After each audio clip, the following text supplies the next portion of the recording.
And so empathy for the affair is much harder, right? Understanding why the person had the affair or trying to be empathetic about it can be really like an advanced skill.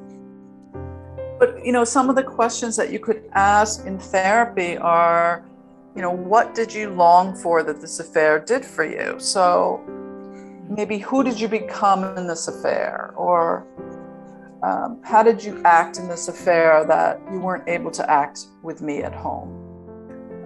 How did you manage to balance both of us in your life? Or what was it like for you to get your needs met by someone else? What did they give you that you needed? What did you feel like when you were with them? Those kind of questions are very difficult, but the curiosity is really because usually people don't look for someone else, they look to be someone else. So you're trying to figure out, who did you become when you were with this other person?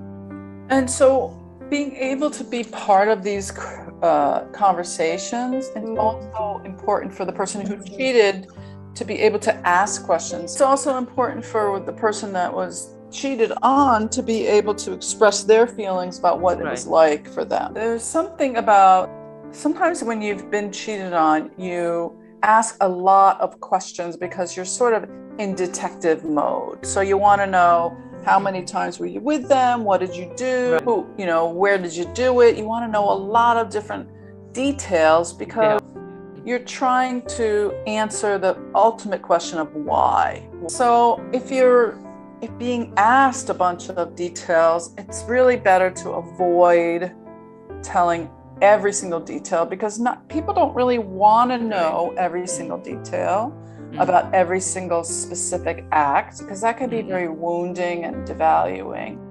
Once you know something, you can't unknow it.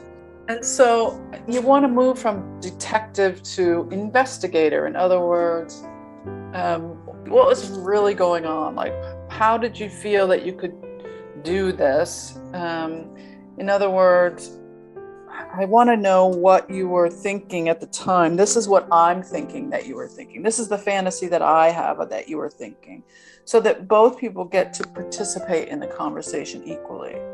And I think that level of sharing is more important than the actual details, because the details are things that are trying to answer a question that is not really about the actual details. It's important to stop and say, what is it that you really want to know? So if you're in the therapy office and you're trying to help them connect, these directed emotional attempts to connect can sound like, if you're trying to talk about sex, what did the affair mean to you sexually? Or what did it mean to me sexually? What does it mean to us? What does it mean about us? So in other words, like, the fact that you had this affair must mean that you're not attracted to me anymore, or that we can never have sex again because you'll always be thinking about this other person. These are the narratives. Doesn't mean they're true. It just means that these are the thoughts that people have that need to be discussed. Sex during this phase can be realistic, normal, a gift to each other, a way to get your needs met, a way to bond, a way to show gratitude, a way to explore monogamy, a way to reclaim energetically. It can mean a lot of different things, but we can also make up all the meaning around it.